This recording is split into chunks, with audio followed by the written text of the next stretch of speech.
All right. Hey guys, how you doing?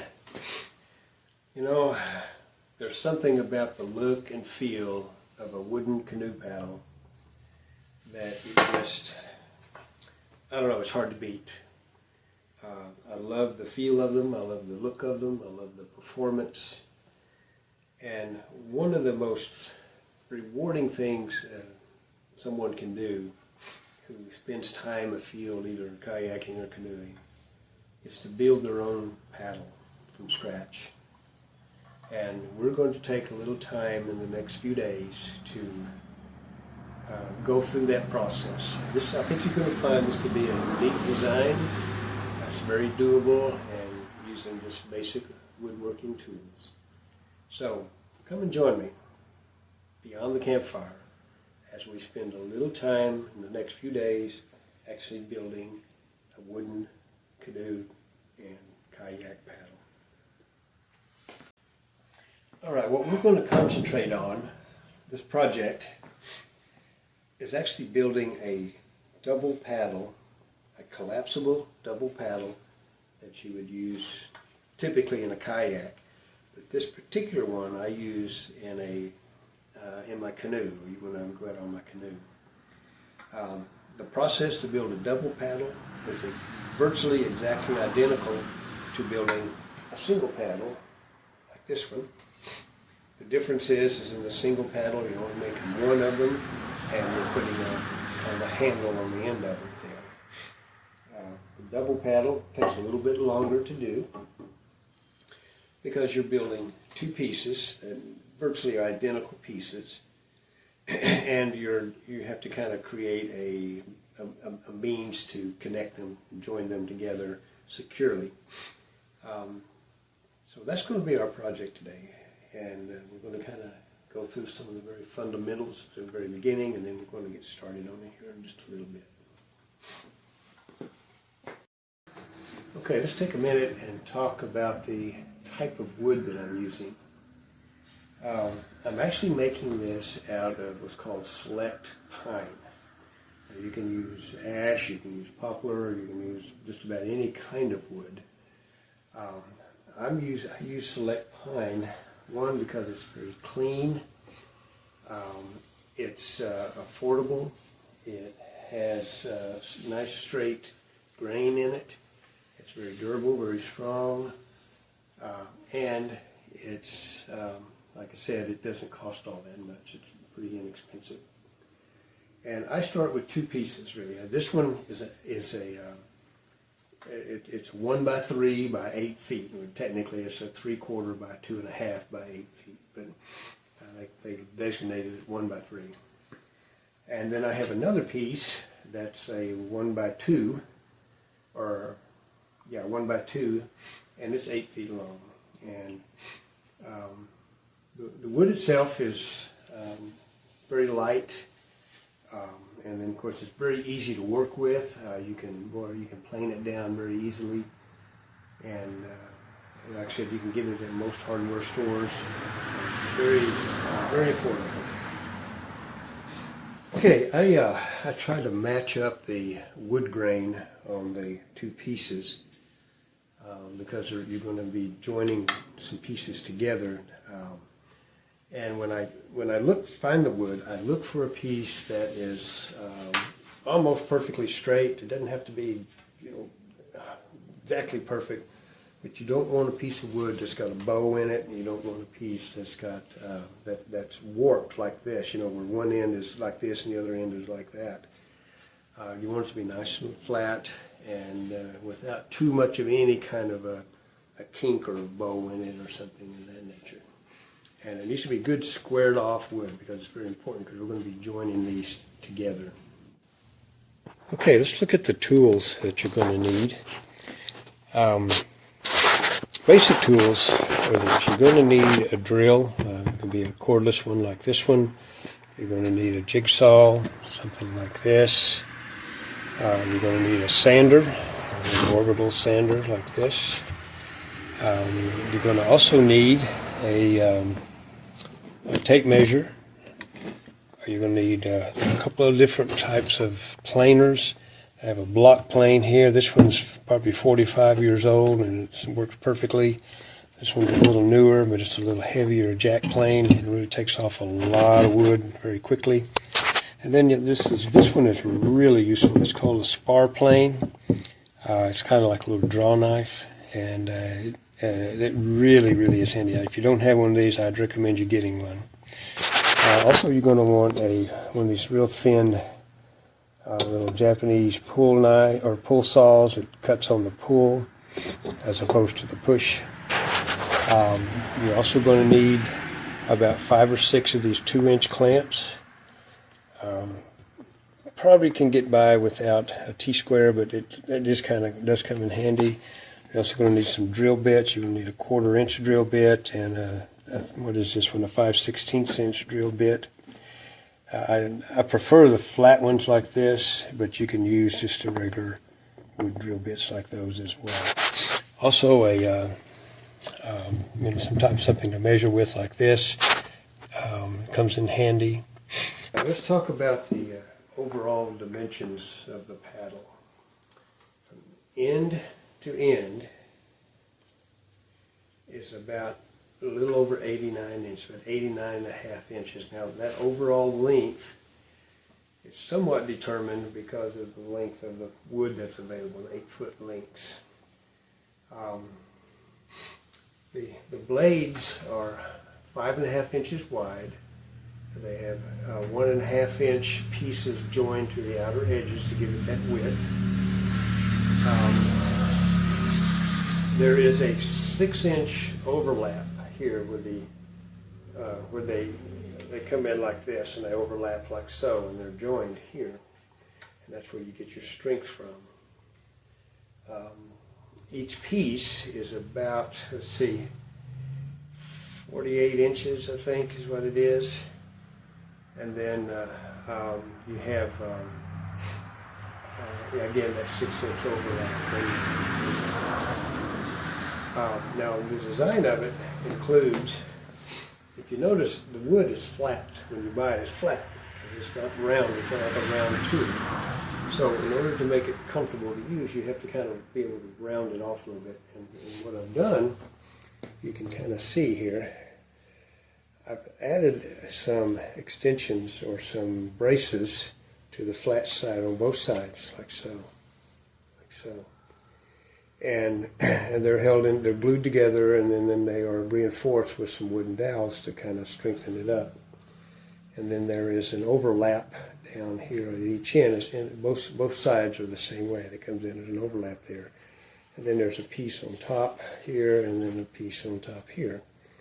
And that's what allows the paddle to kind of snap together, and then these pins are what hold it in. And so it's a real fundamental design, real basic design. You have to get your measurements correct from the very beginning. Now the paddle design can vary. This one is just a typical kind of a long, narrow oval. Okay, it's nothing fancy about it, nothing extraordinary about it at all. I've got one up there that I've made to where the end of the blade is more like a spade. It kind of cuts down this way, and the same thing on the other end.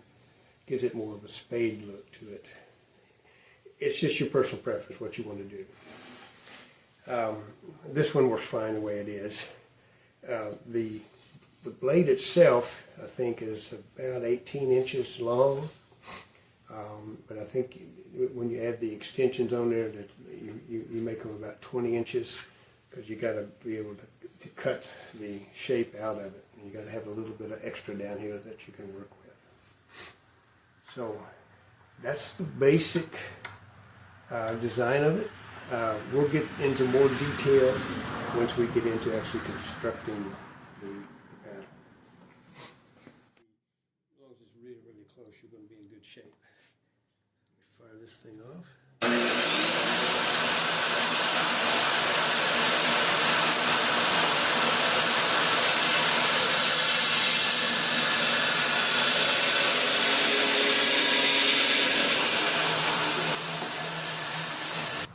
Okay, now what I want to do is, from one end of it, I'm going to measure 20 inches there, and that would be right there. And I'm going to mark it, and I'm going to just draw a straight line across there because I don't want to cut anywhere beyond that. I want to keep this width up here, that same width.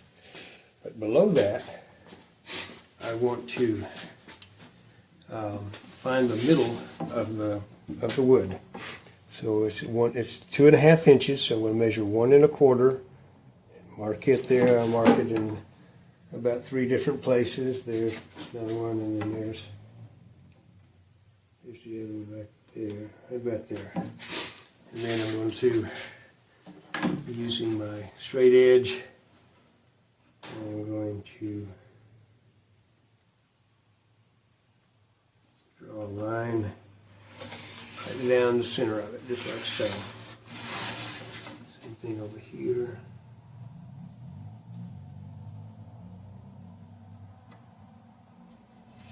Like so. And this is just for a guideline. And this is just so I know where the center is on that cut, because I have to cut on both sides of it. I want it from, let's get it over here, down a little bit.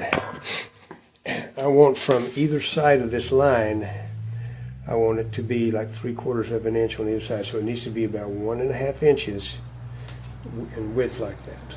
And I'm going to cut these outside edges off. Okay, so I'll have kind of a long line in there. Okay, I've attached my feather board. It keeps this thing from kicking back on me. I've measured the line. I've marked off what part comes off. Now, the thing about using a table saw, at least this particular one, because I can't really adjust the blade up and down. It's sort of in a fixed position. Is that I don't want to cut past this line here. You can see that. I don't want to cut past this line here. So what I do is I kind of line that up where the end of the saw blade is, and then I get the highest point on it, which is about right here. So I want to actually cut to this point right here. And then that way I won't go past that. Right.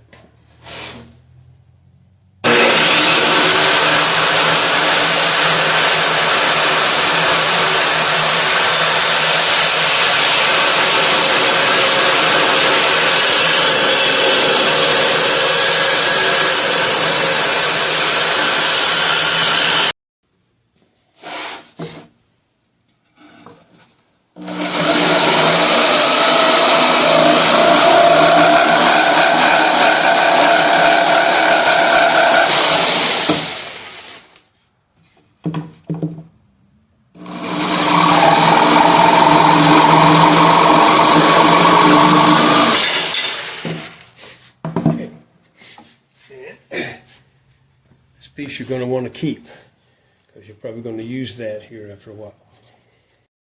Okay, so there's your first cut. That will again become the shaft, and the blade will be up here. We made this piece up here longer than it needs to be, because we do shave it down and we do some cutting and trimming and stuff like that on it. So the next thing we do then is that we need to add some extensions to these outer corners right here. Okay, so you get the 5.5 inch width that you need on the blade, and that's where that 1x2 piece of wood comes into play. Okay, now these are the two pieces that I cut. I just used a jigsaw. Again, they don't have to be a real precise cut. They just need to be, reasonably flush.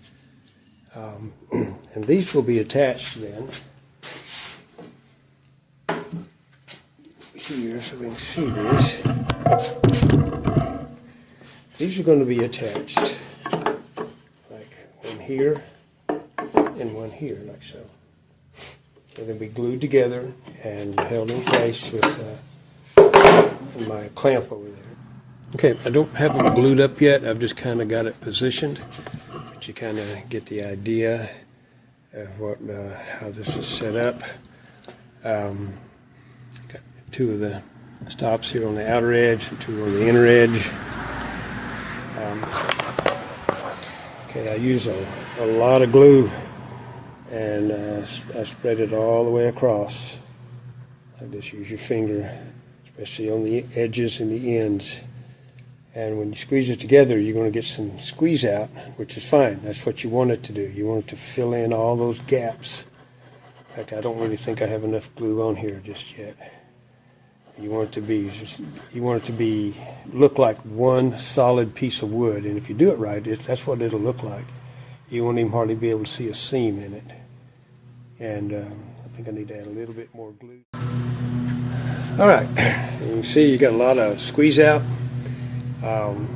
That's perfectly fine. That's kind of what you want it to do, so that it'll fill in all the gaps and stuff on there.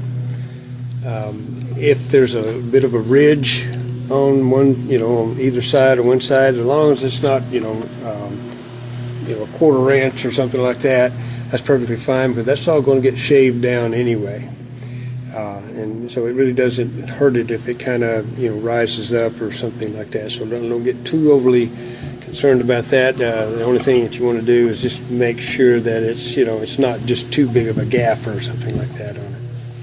And that's, as you can see, it's kind of coming right along. Alrighty.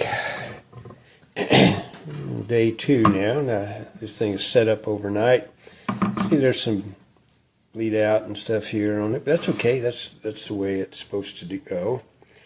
And that'll all be shaved off here once I get to, shaping the blade. So the next thing to do is what we're going to to actually shape the paddle, the pattern for the actual paddle itself, the actual blade part of itself. And I use a template for that, and I'm going to show you that here in just a second.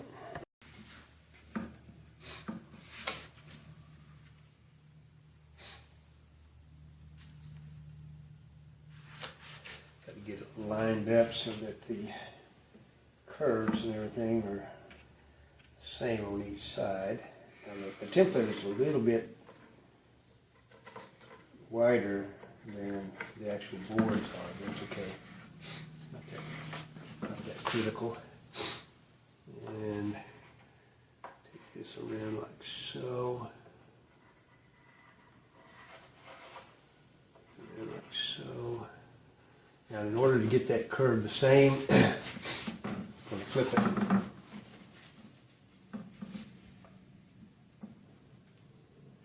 Line everything up. And then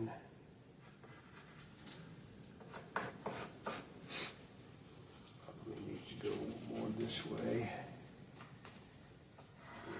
Like that. And then I'll just kind of eyeball it real good just to make sure. So I want to make these contact points here basically all the way across. That's the same. And then I'll go through and darken it up so I'll have a little better view of it. Here.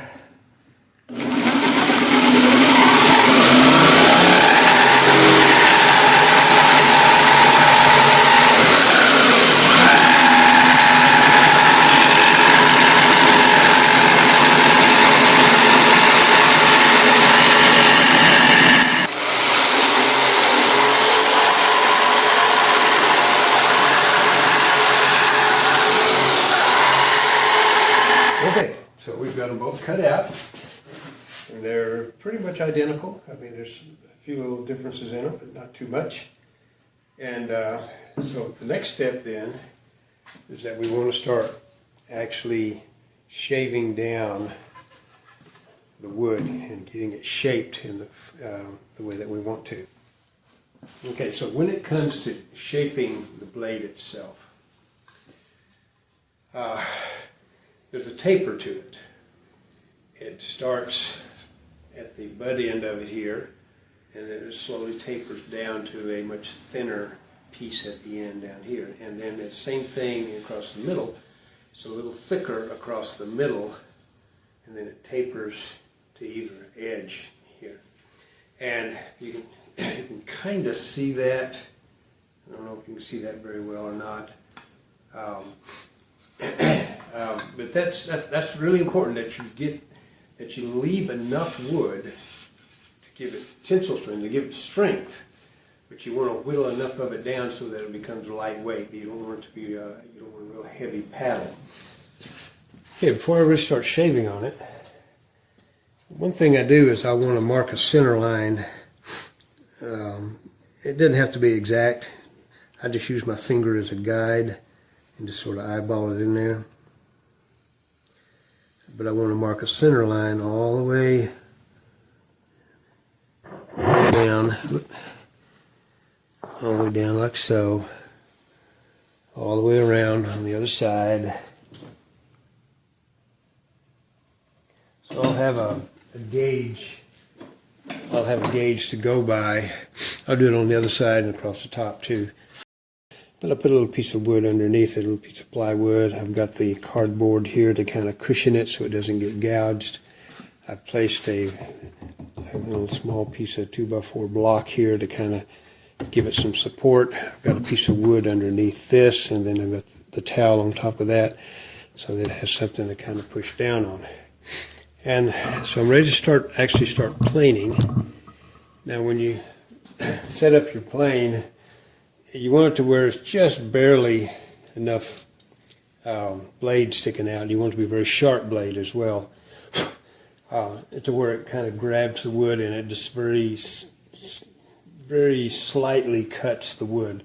If it's gouging the wood, you've got your blade's either too dull or you've got too much blade out of it.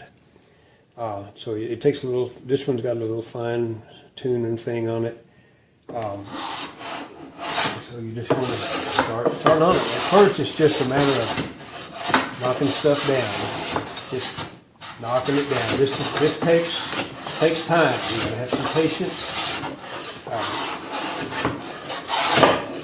It takes a little time, takes a little patience. You gotta just work your way through it. Okay, so I've been working on the other side. Again, you can see I'm kind of getting it down there. It's got a ways to go yet still.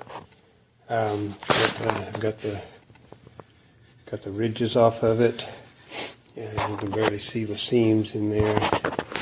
I think I'm about ready to turn it over and start working on the other side again for the second time.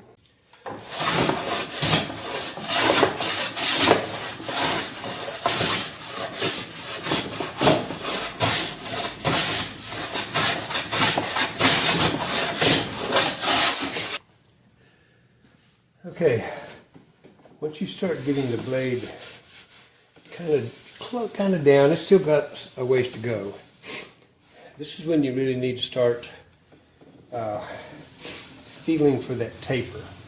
Okay, it's going to be a little heavier and thicker up here, of course, but there still needs to be a taper to it, and you can feel it by hand. You just run your hand over it, and you can feel the high spots. You can feel where it's higher in one spot and then another.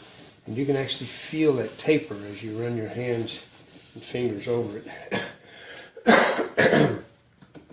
The idea then is to, just now is when you kind of start fine tuning all the work that we've done so far, all these shavings and things. This is just to get it down to where, okay, now we really start shaping the blade. We really start kind of putting a little effort, a little more thought into what we're doing. So that's what we're going to be doing next.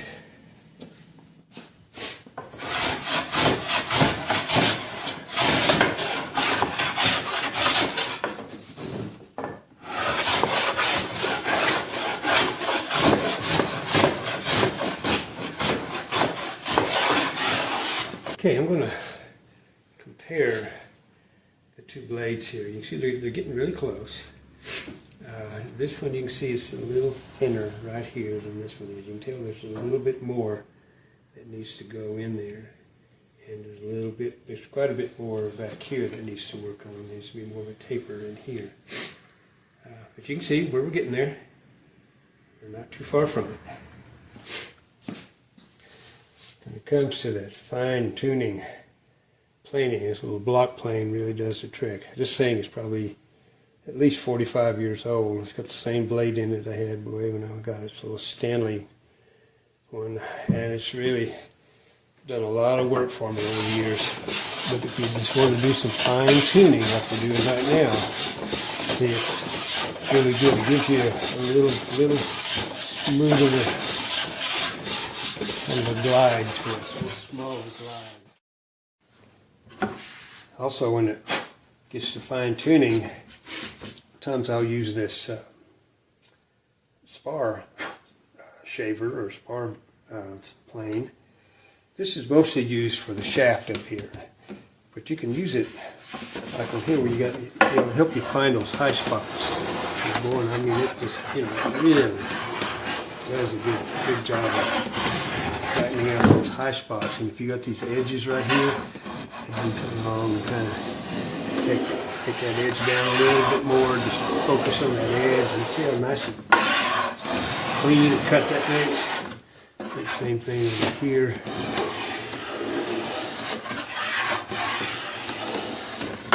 Hey, this has really been a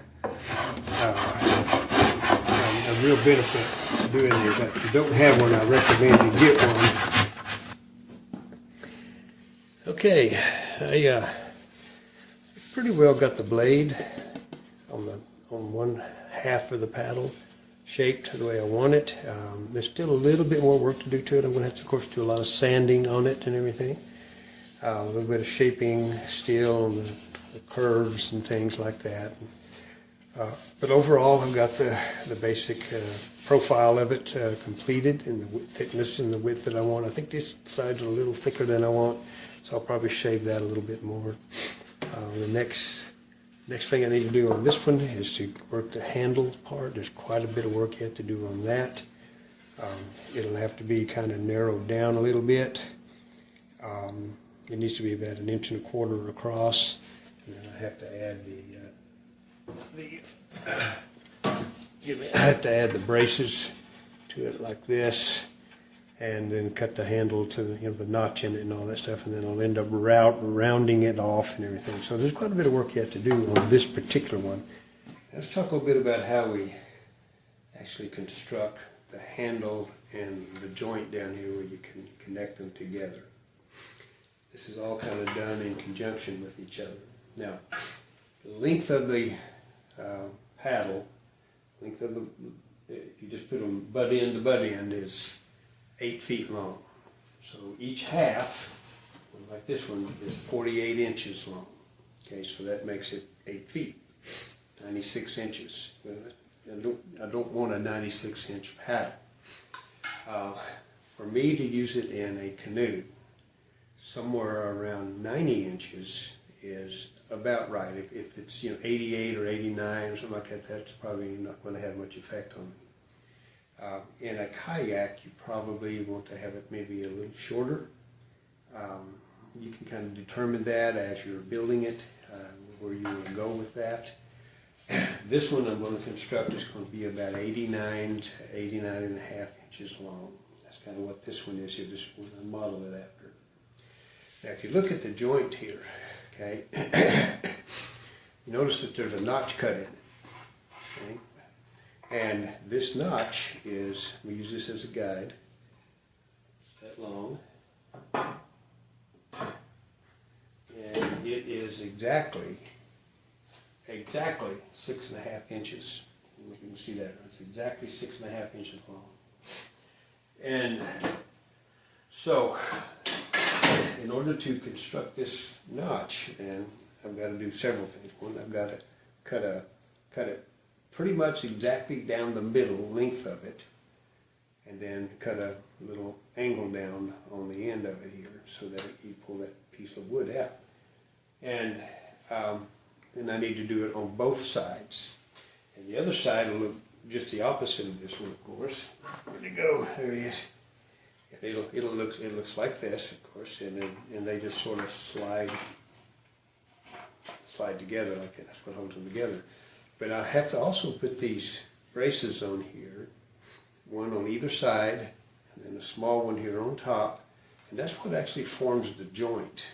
I do it on both pieces, and that's what actually forms that joint. So that's pretty, without any pins in it or anything, that's pretty solid right there, just from that. But it takes a little bit of construction, a little bit of precision on the cuts in order to get that to work. So that's what we're going to work on now.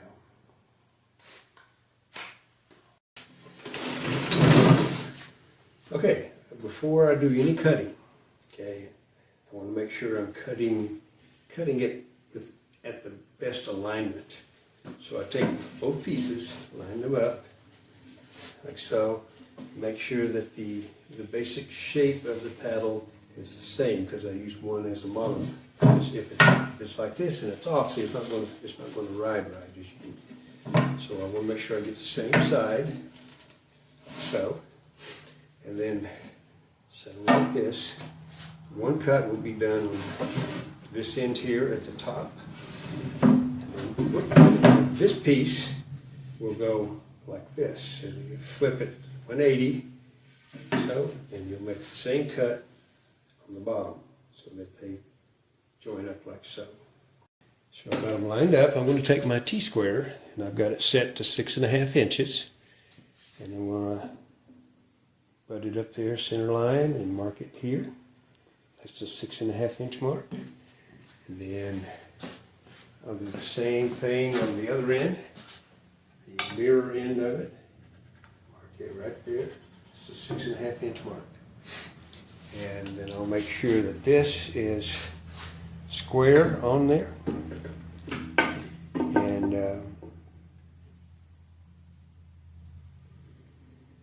draw that line so I can see what I'm doing. And then I'm going to cut using the bandsaw. I could probably cut that with a jigsaw, but with a jigsaw without some kind of guide or something, your cut tend to kind of wobble a little bit. With a table saw, you can cut at least a straight line. Now, again, same issue we had before. You don't want to cut all the way up to here, because you're going to end up cutting way up there. So you only want to cut to about this point here, and then use your jigsaw to do that final 2 inches or so. Okay.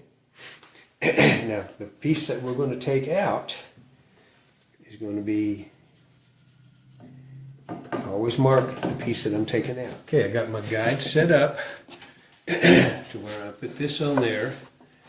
The saw is going to cut on the waist side of the line. I don't want to cut on the good side line. I'm going to cut on the waist side of the line, and I'm going to stop the cut about right there, just before I get to that little dot there.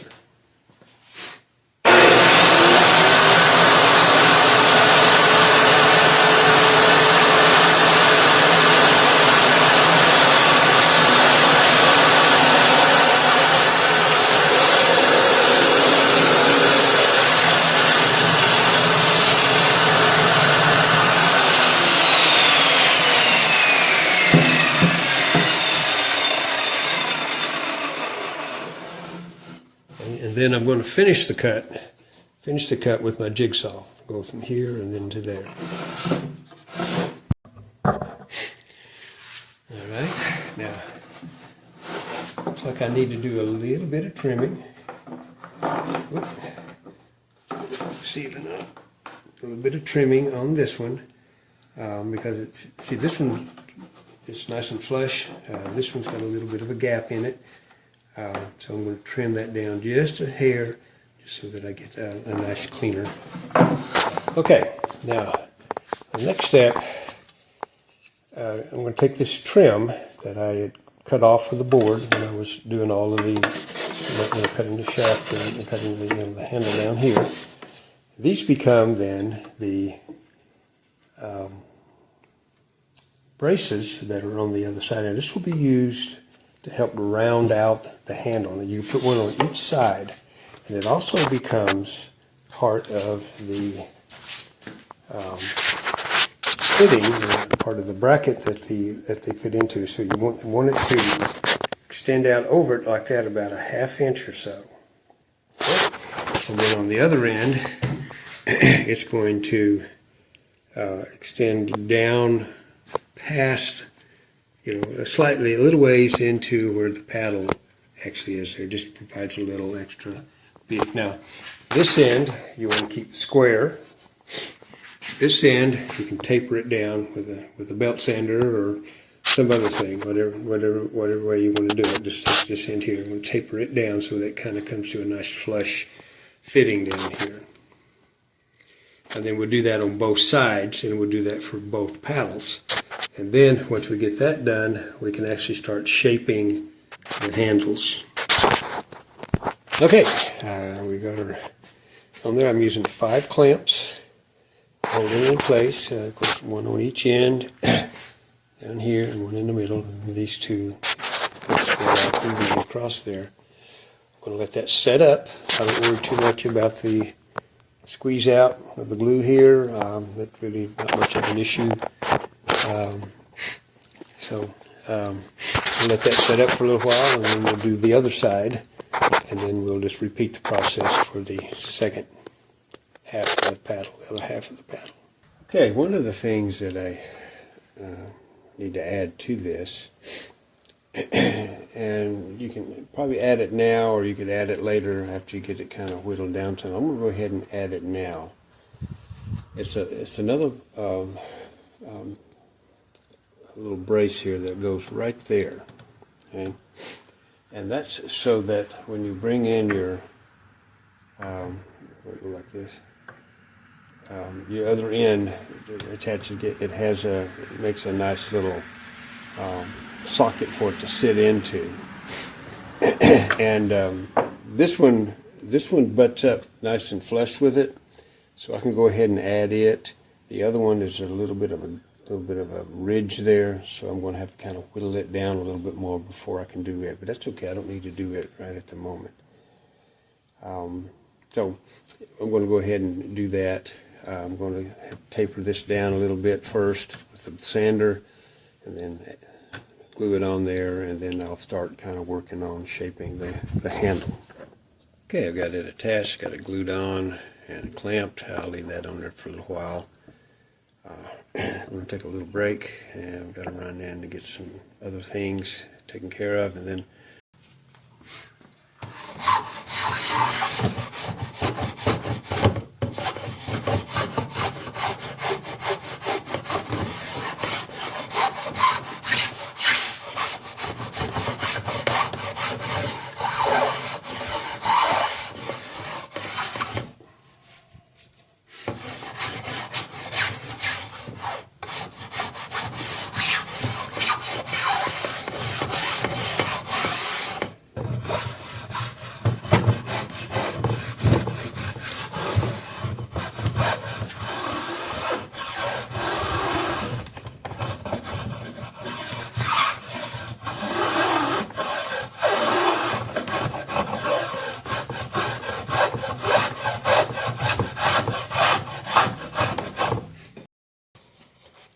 the idea then is to make this round, okay, because it's got the, it's a flat board. I've attached these outside braces to it, and then I'll just round it off. And it needs to be maybe 1.25 inches in diameter. So I've got quite a little ways to go. And well, this to me is the funnest part, because the wood just comes off so easy with this thing. I mean, it's just so much fun to sit here and just see those big curls of wood coming off there. You gotta be careful that you don't overdo it. Okay, let's kind of take a quick look here at the preliminary fitting and kind of see how the joint works. Goes in like so, and as you can see, it's a nice good fit. It's a little high right here, but that's that's going to be easy to sand down. And there'll be 2 pins in here. They'll go in like that. That'll secure it in place. And then there'll be a joint. See how this has got this one over here? There'll be the same thing over here. But this has to come. This has to be leveled out a little bit first before I can do that.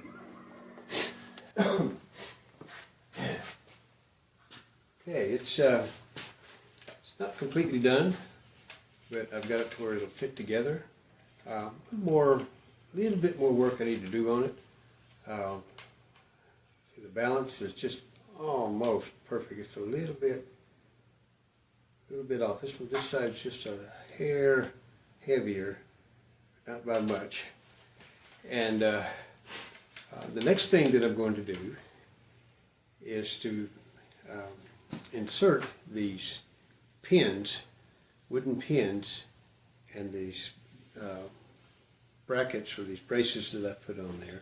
What that does, it strengthens the joint, prevents it from coming loose, and here on the ends especially.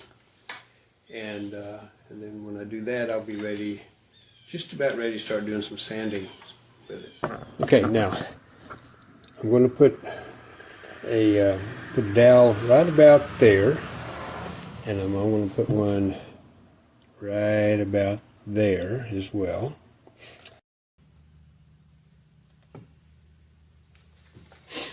Make sure it's nice and straight.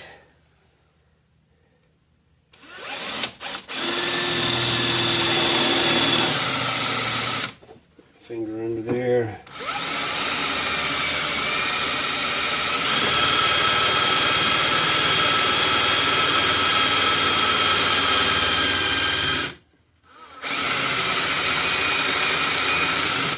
Just now coming through. Turn it over. It's a little bit off center, but that's not going to hurt it, I don't think.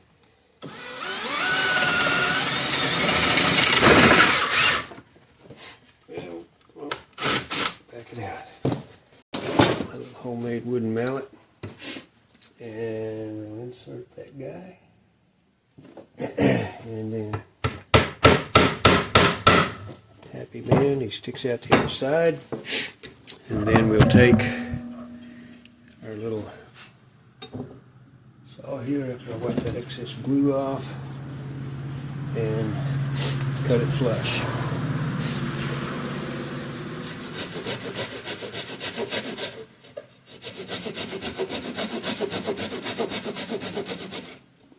Like so, and of course we'll sand all that down. Turn that side over. Same thing.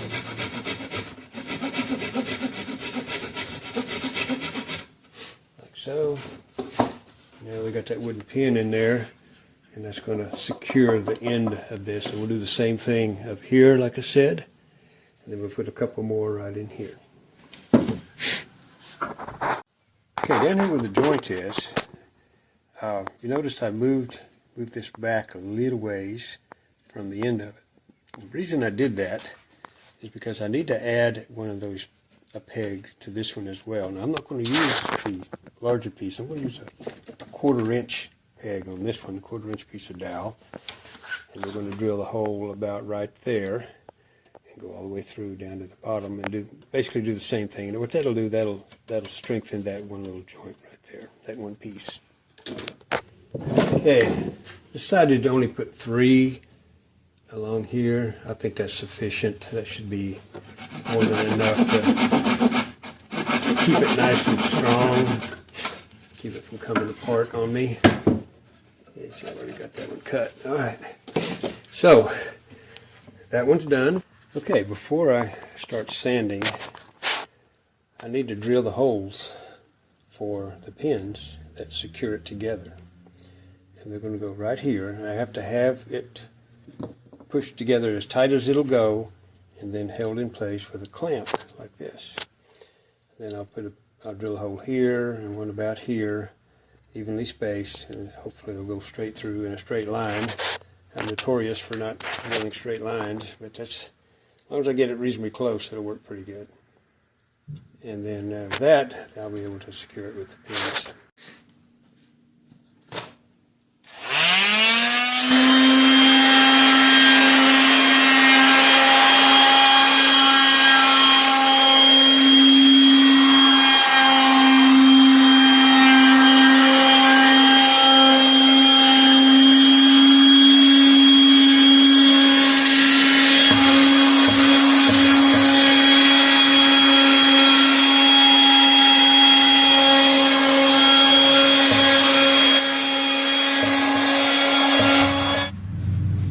Also, right here on this curve, it's kind of hard to get that sander in there. So I just take a round dial, I don't know, it's ½ inch or so, wrap some 60 grit paper on there and just kind of have at it. You can kind of get in there and get that edge, rough edge in there, kind of smoothed out quite a bit. Well, we're just starting with the first coat of this is a polyurethane varnish. It's called Warm Gloss. It's the name title of it, Warm Gloss. And it gives it a nice warm tone, and it'll have a nice kind of a shiny look to it as well. And we're going to end up putting probably a minimum of 6 coats on here. I may put as many as 8. It just kind of depends on what it looks like after 6. And this stuff dries pretty quickly.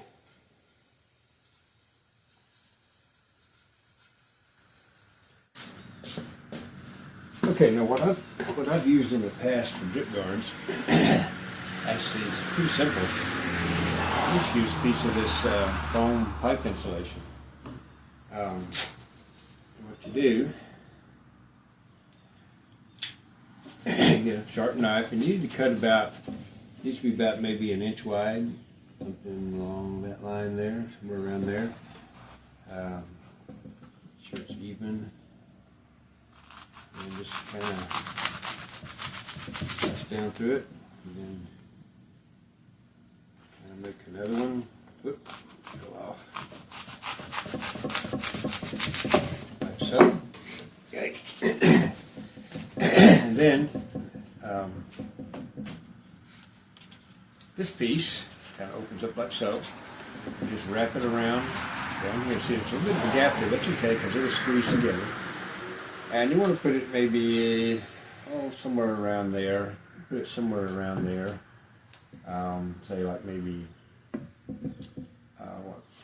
4.5 inches, 4 inches or so from the end of the handle here. And then you're going to use some, this is the only part I don't like, but I've got a remedy for it as well. Use a bit of duct tape. This is black duct tape. And, excuse me, I want to, I hope I got enough here, it's just about empty. I want to get a piece that's going to go all the way around. So, then I want to rip it in half. So, and you take the edge of it that's clean, and let's see, this around a little bit. I get to it. I want to add that right about there. Squeeze it down so it's sealed up, and on there, right? So, just make a nice little joint there. Bring it all the way around. Like so. Okay. And that's really all you need to do. And that'll hold it in there. Now what I've done on in the past, and I'm going to show you how I do that, is I'll add a little bit of decorative rope work right here. Cool looking. So we're going to add a little bit of rope work right here. And you're going to need a piece of paracord. This is black paracord. I don't know how wide that is, 1/8 of an inch wide or so. And you need to cut a piece that's about the same length as the handle is. I usually take it a couple extra inches. It won't hurt to have that little extra length. Off. And then milk the end of it. So we'll get a piece go. This one. Okay. Now what you're going to do is you're going to make about 5 turns on this thing. You want to do it like so. You're going to start right here at the base of it. And you want to make a little loop like so. And leave yourself about 3 inches there, because you're going to need to be able to grab a hold of that. And then you cross it over, and then you pull it around, and then you pull it snug. You cross it over again and pull it good and tight, like so. There's another one, good and tight. There's number 4, tight. Number 5 is just almost, okay, we're going to have to redo that.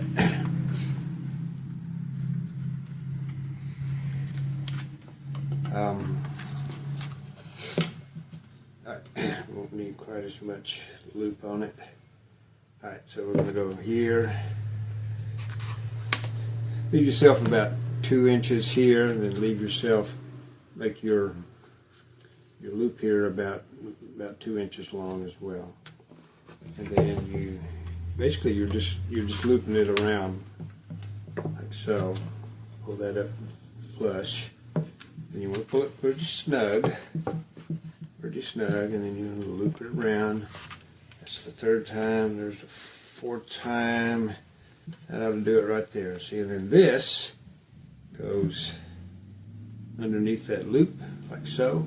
Then you take this piece and pull it, and it tucks it under like so, and it just kind of tucks it under there, and then you can kind of just butt it up against it, and then you're going to cut off these flanges, and then put a little kind of melt the ends so it doesn't kind of unravel on you. So you add a little bit of decorative rope work to it like so, and it'll hold really good like that.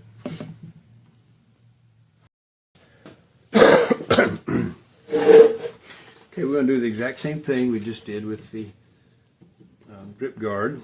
You want a piece of string, this nylon string. That's about 1.5 times the length of the handle itself. Okay, both ends melted, of course, it didn't come unraveled. And we're going to do basically the same thing we just did. We're going to leave about an inch or so, a little over an inch at the end of it, and make a little bit of a loop there on the back side of it. That. And then we're going to start it right here. It's going to be right on that joint. It's going to overlap about halfway up that joint. Maybe not quite that much. Just sort of like so. And then we're going to pull it snug. The first couple of loops, it kind of wants to slip on you, but that's all right. Just pull it like that. After you get a couple of them on there, then it'll snug down. You want to get about 4 or 5 loops in there. There's 4. There's 5. Can I get a 6th one? Yeah, I can get that one in there. About 6. Just tuck that underneath. Kind of hold it with your finger, and then pull it under. Let snug, and then pull it under like so. Okay. And then you'll cut the Irish pennants off here, melt them down, and then put one little coat of varnish on it, and that'll kind of make it kind of solid. You can kind of maneuver it if you want to. You can kind of push it up and around. Probably want to get it up a little bit closer to that joint up there. So anyway, we're going to do that on the other one here. Then we really will be done with this. All right, guys, there we are. It's finished. Took about parts of 4 days to do it. I have actually done one in 2 days, but that's working all day long, late into the evening on both days. The 3 days is about average. I took a little longer on this one because I just took my time. But you can see, here, I'll show this a little bit closer to you. You can see how the joint works here, and I've got the little nautical lines on here. This is a 2-inch bolt. This is what they call a well nut, a compression well nut that I've cut down. The top half of it I used as a washer. Something that kind of seals the wood and it's rubberized. It works really well. And then of course we've got the splash guards or drip guards on there on both ends. And anyway, there she is. It turned out pretty nice. It's got a few flaws in it, but that's what gives a hand-built canoe character. That's what gives it its unique identity. And I actually think I'm going to add one more coat of varnish to it. I see some things down here that it's called holidays, where it's just not quite covered quite as well. I'm going to give the paddle one more coat of varnish, and then we will be done with it. Thanks for joining me on this, guys. It's been a fun project. I think you'll find it very useful for yourself someday, maybe.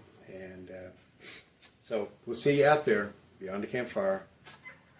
Just can't wait till canoe season to come along.